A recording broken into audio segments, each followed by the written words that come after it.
Hi everybody, my name is Edwan and today we are making a video about the Tank 300 HEV. I just want to make my intent quite clear. This video, we're not going to be showing the cool features that the car has and the interior and all that type of stuff. We're actually going to be focusing a bit about the nuances about the vehicle after owning it for about 6 months and putting on about 10,000 kilometers on the vehicle. There are certain things that we've recognized and realized that do not work very well. Having said that, there's amazing things about the vehicle as well. I love the Tank 300. We've done a lot of 4x4ing with it, but there are certain things that people don't necessarily mention in these videos that I would like to share with you guys. One thing that is definitely for certain, if you take a look at the Australian videos, the UK videos, even the Russian videos, the software that they have in the vehicle differs to what we have here in South Africa. So there's certain things that people might be saying about the vehicle that is actually relevant in that country, but not necessarily in South Africa. And we're also going to be debunking certain things that I've seen in some of the videos. But majority of it will be about the irritants and the nuances that I've picked up with the Tank 300 HEV, specifically in South Africa. All right, so let's move inside. So I'm going to mention two specific issues we actually had with the attachments or the extras of the vehicle. And one of the first ones is actually where is it now? If I actually go to, let's see if I can actually get my 360 surround view activated. There we go. So what you're going to realize is it's looking a little bit funny over here at the back. Don't worry about that. I'm going to show you guys shortly why it looks so weird.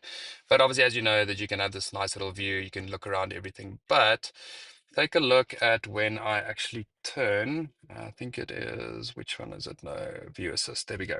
So here you can actually see on this is now viewing it from the front. So that little attachment over there actually blocks that view. So when you go 4x4 and you actually want to see certain rocks and things in the way, that actually kind of gets in the way. And the same thing if you go to the back little cover that's on the mirror. The side mirrors actually blocks your view. So that's just something small, but I mean, at the end of the day, I've been 4x4ing with this vehicle quite a few times. I don't really use this view much, but it's still quite annoying because you do want to have the full field of view when you're actually driving with the vehicle. Now, the other thing I only realized afterwards was the actual tires. So let's quickly move back outside again, and then you guys will be able to see exactly what the issue was. The reason why these rims are put on is so that it gives you about a 22 millimeter extra width of tires actually protruding from the side of the vehicle. So it's about 22 millimeters. And when you put on the spare tire, actually what it looks like, and you'll see now from the view on the inside that this little camera over there, which is your rear view camera, is actually inside by about 22.5 millimeters. And the problem is that they did not actually have an attachment that makes provision for different rim widths at all.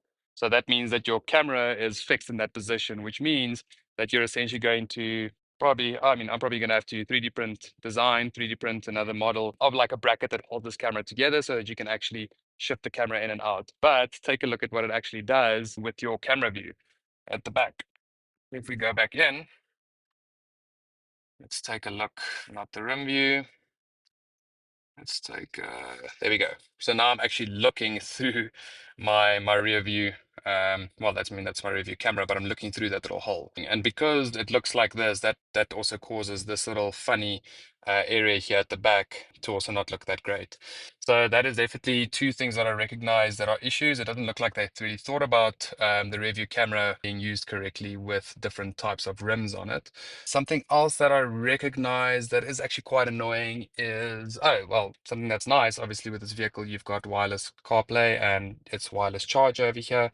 This wireless charger actually sucks quite a bit. I probably had it on earlier for like 5 to 7 minutes. It charged my phone from 19% to 21%. So it's quite slow.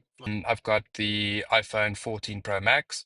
So just to give you guys some reference as to probably the power usage of the phone.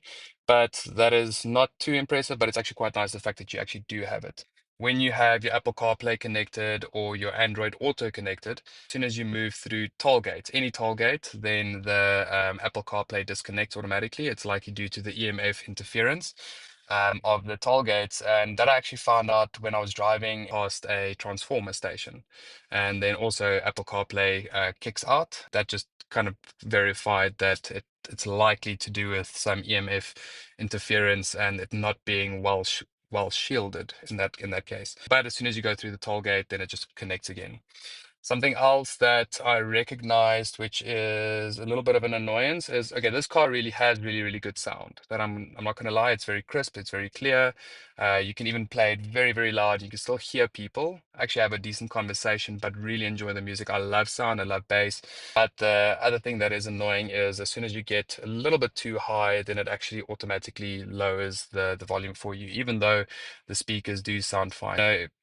Give me sound that can go up to its full volume and let me enjoy it for what it is. The driving experience is great. We've gone off-roading quite a few times. It's amazing. It's very smooth. A lot of people say that as well, so I'm not going to touch on that. Something that your tank likely would have come out with is clearoplex on the windshield. Helps with your windshield not cracking. However, a few weeks ago, there was a little stone that hit my windshield. Back to the dealership. They immediately asked me when it went in for its first service, hey, should we repair the windshield? I said yes, let's do it because I don't want the crack to obviously propagate. And they repaired it, but they actually ruined the clearoplex, which was on the windshield. So just take note of that because likely if you do a windshield repair and they did not know, whoever's repairing it, that you have clearoplex on your windshield, they're likely going to damage it too. The whole point of the clearoplex is to add a bit more resistance to your windshield cracking, but also when it does crack, that it can also help stop the crack from actually propagating. So you might actually not even need to repair the crack at all. So I went through this experience. So hopefully you guys don't go through that experience. When it cracks, just leave it. If it propagates, then maybe fix it. But take note that there is a clearoplex layer most likely on your Tank 300. One of the things that was extremely annoying is the fuel consumption. I know everybody raves about it, everybody's upset about it. The vehicle actually advertises it to be as 8.4 liters per 100. You know, it depends on quite a few things and obviously how you drive. But I've done a few tests in eco mode, in drive, both of them. All these tests were probably over a period of, I don't know, let's say 500 kilometers or so. The best I've ever gotten my fuel consumption, and that is when I'm really driving nicely. I'm not launching it, I'm not pulling away heavy or anything like that. I'm not even towing anything. There's barely anything in the vehicle. The best I've ever gotten it was about 11.5 liters per 100. But generally, if I were just to drive it as per normal, I would say probably get between 12.5 to 13 liters per 100. But the point is, it is what 4 liters per 100 more than they're actually advertising. I understand there can be a discrepancy and everything, but to have such a large discrepancy is actually quite ridiculous. So, and I really have tried to keep it as low as possible. That's just the best I get. 11.5, and I barely move. When I do these tests, I'm also not driving 130 kilometers an hour. I'll be driving about 120 kilometers an hour. But yeah, that is something that the dealership cannot give an answer on yet. I don't think they will be able to do it. I honestly just think it's just bad or false advertising in the sense of what this vehicle is actually able to do. Laughing earlier, I saw the Tank 500 coming out. It says it has exactly the same fuel consumption as the Tank 300. I would love to see them try, but at the end of the day, it's just bad advertising. So if you think that you're going to get 8.4 liters per 100 with your Tank 300, think again. Be okay with getting anywhere between 12 to 13 liters per 100 on your Tank 300. We're going to be doing a few tests as well with this vehicle.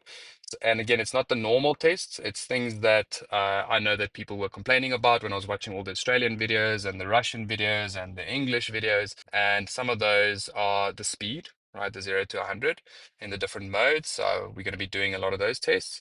And something else that I really wanted to test was the auto braking function, the safety features. That is why there's quite a lot of boxes here in the back. So we're going to kind of try and simulate a vehicle or something in the road that's in the way to test that actual feature. One of the other things that I recognized when I was watching all the Australian videos as well was that okay, well, the vehicle actually looks a little bit different. They actually think they have an extra sensor on this side as well. I think it's to do with fatigue monitoring. And the other thing that I noticed was that they can actually do quite a lot of software optimizations or customization. So when you're actually taking a look, at your driving screen, let me just see if I can actually get there. I think it's the display. No, it's not the display. Personalization.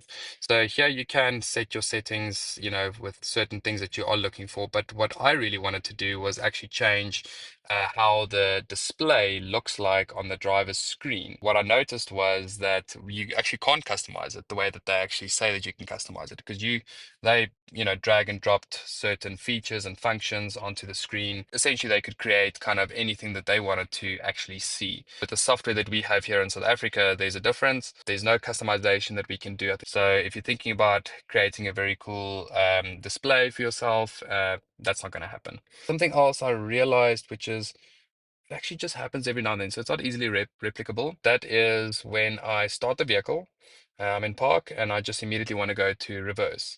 So then obviously what's supposed to happen, you click it and then it just jumps into reverse, easy peasy. But what happens every now and then is as soon as it's in park and I actually do try to go to reverse, obviously this time it's not going to work, but it actually doesn't move to reverse. So there's been these flaws that I pick up every now and then, and the only way to actually get your vehicle into reverse is to switch off your vehicle, put it on again, and try again. One other thing that was very annoying, under the park setting, there's a steering surround view activated.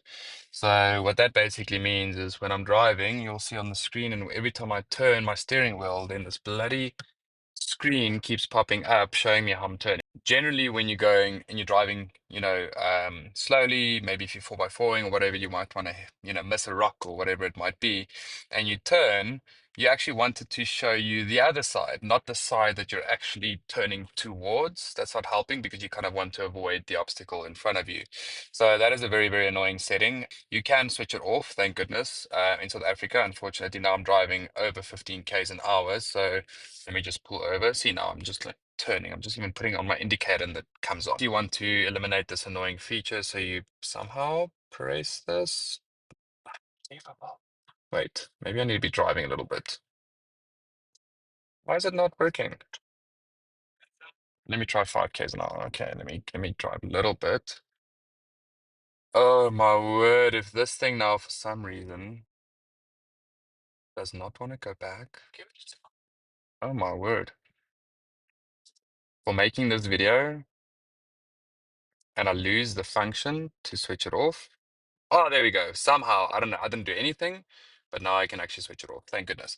All right. So anyway, now you'll notice when I'm turning, it doesn't do anything. Well, thank goodness. Some of the Australian videos that I watch and the other overseas videos is every time you switch off the vehicle, even though you switch this off, every time you switch off the vehicle and you switch it back on, and then it kind of like resets itself to be on. So overseas, they kept having to, switch it off the whole time. Thank goodness, with the software that we have here, once you switch it off, it remains off. So at least that's something. But again, it's an annoyance. Switch it off. You're gonna hate your life when you drive this car and you have that setting on. But yeah, that's that one. One of the possible reasons why I wouldn't have bought this vehicle the first time was because I watched a few videos of people, I think it was in Russia or Australia, somewhere in England, where they were complaining about the 0 to 100 speed. Some guy was getting 10 seconds, another guy was getting 11 seconds, and this is specifically on the Tank 300 HEV. So I'm going to give it a go. I'm going to test it. I'm going to put it on eco mode. I'm going to put it in drive. I'm going to put it in sport mode as well. And then that goes. So basically, how we're going to do this speed test is my brother's going to be filming the speedometer.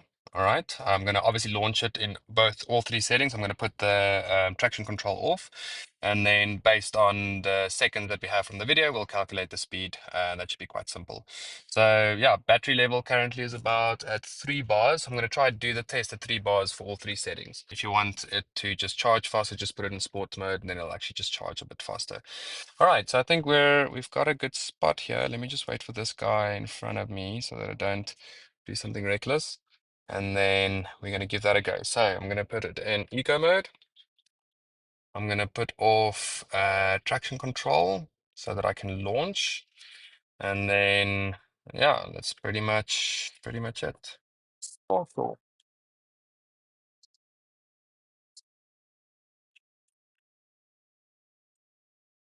There we go. All right, so that was eco mode. We tested it again, and eco mode does not have a launch function, which I guess kind of makes sense. Your intent is not to fly off into the abyss. Cool. So we're going to now do it in normal drive mode.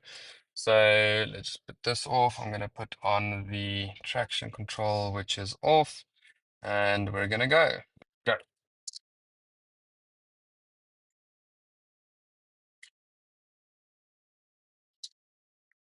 There we go.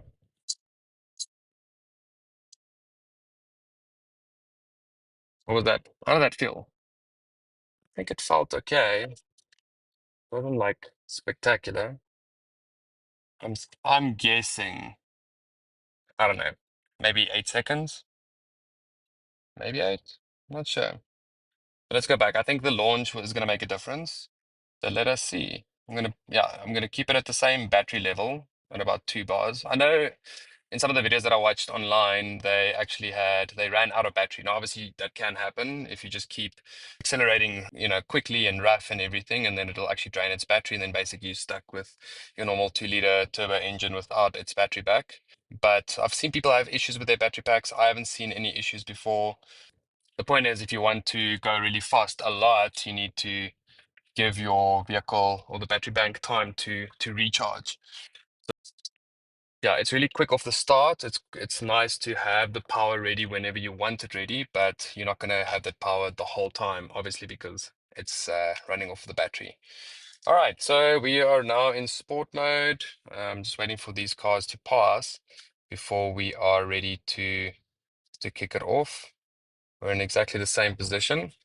This guy is driving so slow. Maybe he knows what I'm busy doing here. Maybe he's also doing speed tests, but just a different kind of speed test. All right, we're ready. Okay. Sport mode, traction control off. Uh, yeah, that feels real nice. Come on. There we go. Yeah, that's definitely faster. That was definitely faster. That was definitely faster. What do you think that is? Maybe 7.5 seconds? From my experience, what I've seen with this vehicle, every time I've gone 0 to 100, it's been in the range between like 7.5 to 8 seconds, there around. I'm guessing we probably hit the same, but the important thing is just make sure that you do have some battery on the battery bank, so that you are actually able to reach those higher torque levels and obviously the additional power. So basically, we did the 0 to 100 test just now in eco, normal, and well, normal as in drive, and then sport mode as well. And interestingly enough, just taking a look at the videos quickly, it looked like eco did it 0 to 100 in about 7.5 seconds. Full drive mode did it in about 7.8 seconds. Sport mode did it in about 7.1 seconds. So I think that's actually quite insane. I was expecting 7.5 seconds in sport. So I'm actually quite happy with that. Yeah, but anyway, the whole point is I saw bad videos online. I saw people complaining about the speed. I saw people complaining about the 0 to 100 and all these types of issues. And that was the very first thing that I tested before I bought this vehicle because I needed to know, can this car do that? And it can. All right, so we're gonna do tank mode, right? We're gonna see how well this thing turns. So I'm gonna do a normal test. We're gonna drive stock standard. I'm going to pretend like I'm needing to make a heavy turn and then see where my nose ends up, if it ends up in the bushes or if it stays on the gravel. And then based on that, we're going to switch on tank mode and see how that one goes. Sweet.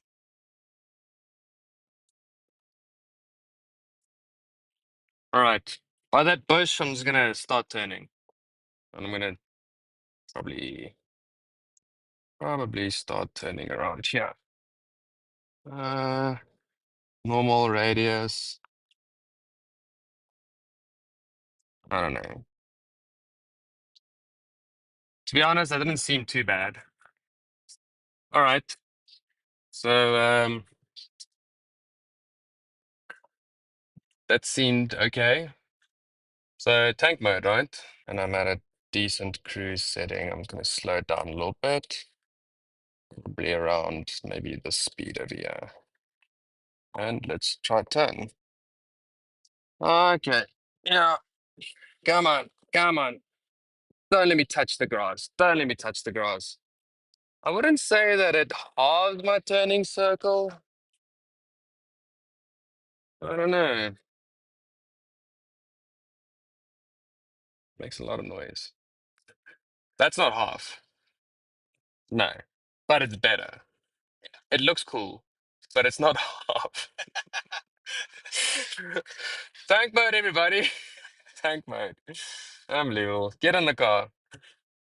All right, so one thing that I really, really wanted to taste, I got this vehicle, and the only reason why I want to taste it is because I was in traffic and I actually almost hit a car and then the car auto braked. I tried to taste it again, and for some reason it didn't, so I almost hit into the car in front of me. So I actually just want to test the auto emergency braking features of this car. So here you can see if we go to the vehicle settings, smart drive, and then go to forward assist, and then we can see the auto braking, emergency braking. So basically, it just when it detects a pedestrian or anything like that, we're going to take a look at how well this works. I even made the sensitivity a little bit higher to see what happens. So basically, what we want to do is we want to simulate to see can we get a little car symbol on the dashboard to see if we can simulate the vehicle.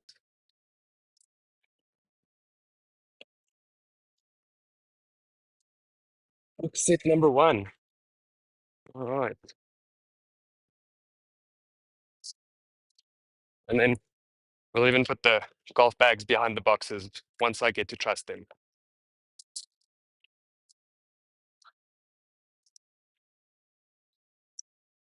All right. Oh, that works. Hopefully, this will look like a car to the car. Unbelievable. We said there was no wind, and then there was wind. Our little makeshift vehicle is in front of us. Unfortunately, the car doesn't pick up that there's a vehicle in front of us, which is fine. So basically, part of this test we're just going to do, I'm going to free into it and see if it automatically brakes. So yeah, let's see how this goes. Reverse a bit. And I'm probably going to hit about, let's say, 10 k's an hour.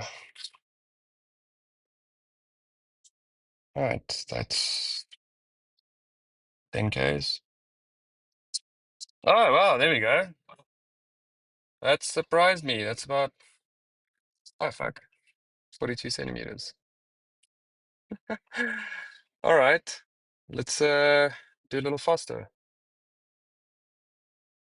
It's about 15. No, absolutely fuck all.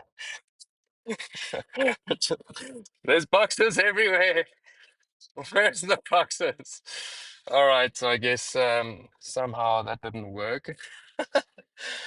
Let's let's try a different speed. All right, so that failed. 15 k's an hour. No, 10 seemed to work. 15 seemed not to work. So let's give it a go. I'm gonna do 10 again just to see that it'll actually work. And then after that, I'm gonna do 15 again. And if it doesn't work, then I mean, it's not that reliable, I guess. Let's see.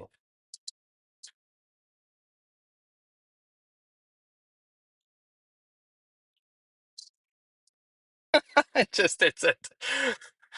My word. And that was like 8 kilometers an hour. That wasn't even unbelievable. I don't even know what to think. Maybe you should stand there. Oh my word. But yeah, this was basically exactly what happened in the traffic as well, where I got close and then it stopped immediately. And then when I tried again, and then for some reason I had to slam the brakes because I didn't want to auto brake. So maybe this basically confirms its irregularity. I'm not sure, but let's try it one more time. Maybe well, it says pedestrians as well, right? So maybe that's not too pedestrian looking. So let's try you at 10 k's an hour. And then just before it hits you, you just jump up onto the bonnet. 10 k's, maybe 8. Let's see how this goes. This is so stupid. All right, let's see.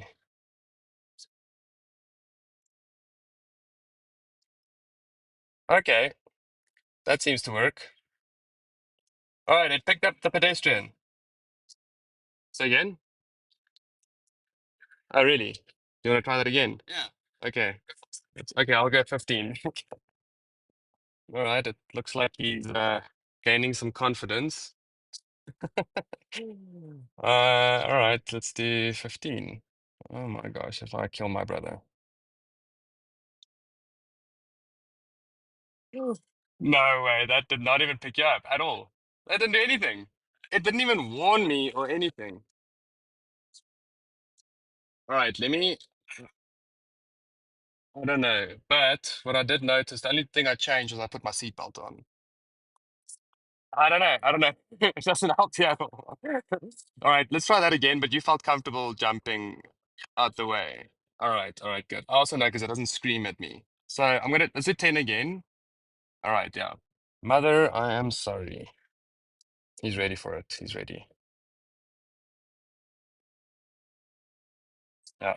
They obviously knew somehow. Okay, so they it knew.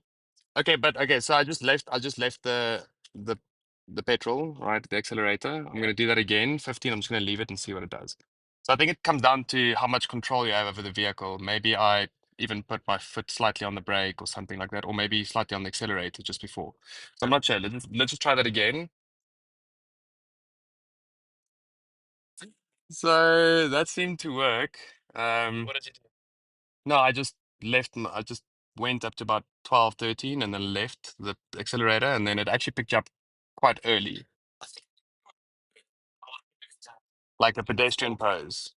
Okay, well, stand straight. Stand like a pole. Stand like a pole, and let's give that a go. All right. No, it did not pick you up.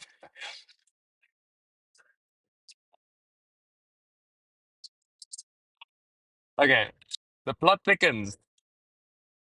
Unbelievable. How do you trust this? I even put the collision rate on high. Okay. Yeah, there it is. What's the difference? There goes that theory. Okay, what I'm gonna do is I'm gonna accelerate towards you the whole time. Okay, but slowly, obviously, like as if I'm in traffic, and then yeah, sure. Okay. But I will brake. Like I think I know when it's gonna slam brakes. All right, the amount of trust, the amount of trust.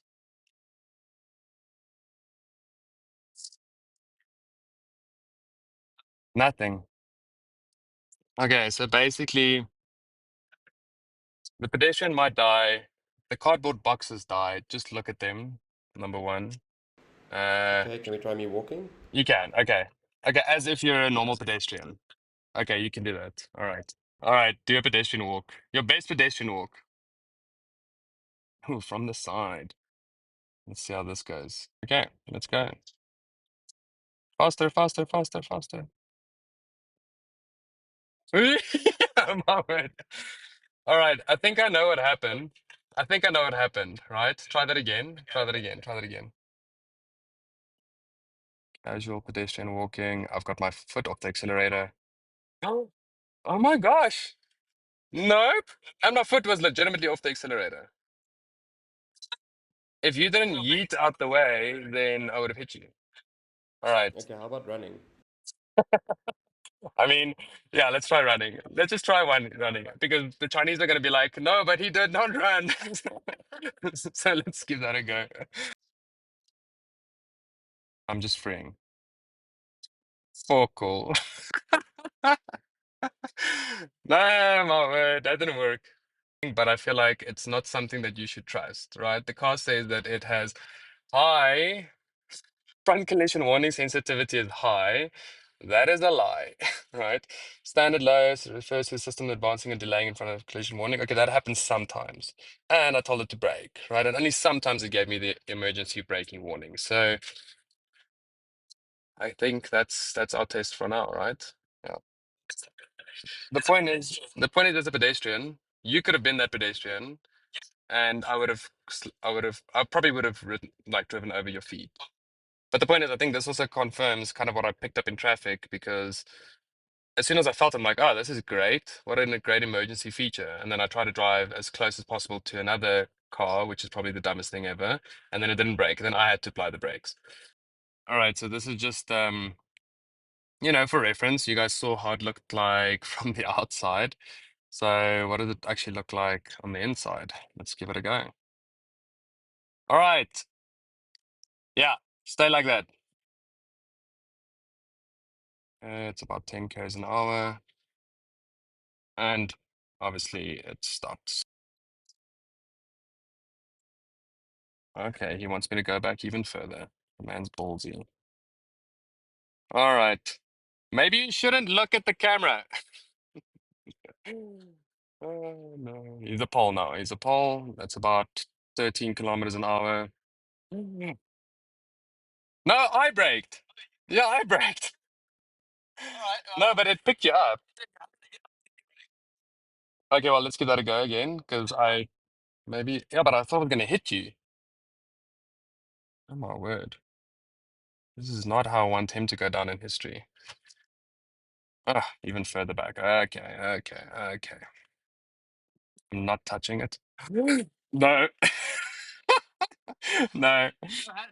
No hazards that time, exactly. And you were a legitimate pedestrian. I did. That was about 15 k's an hour. But still, it should have picked you up. No, I saw nothing. I know. Very weird. It's like, okay, cool. You were gonna hit one pedestrian, and let me save that one. But if you do it again, then you're just a bad driver. You probably deserve to go to jail. All right, give your best criminal walk.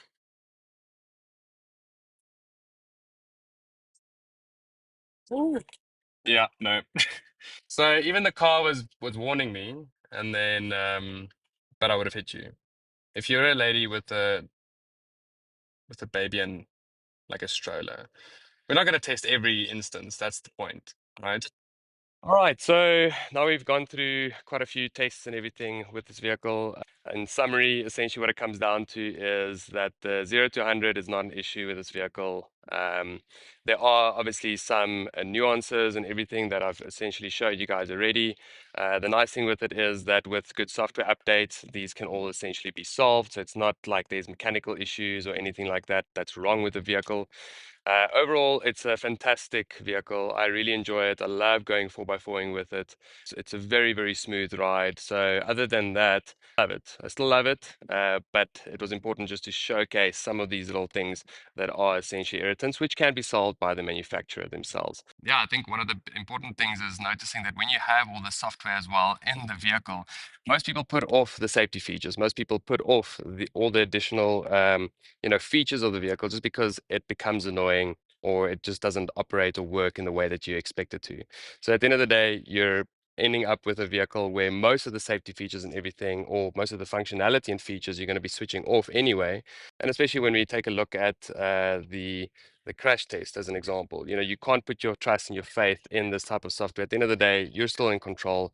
You need to take care of where you're going and make sure that you're not getting yourself into difficult situations where you always maintain control of the vehicle. But at the end of the day, I hope you guys enjoyed the video. I love the tank and we're going to enjoy it going forward. Thank you very much.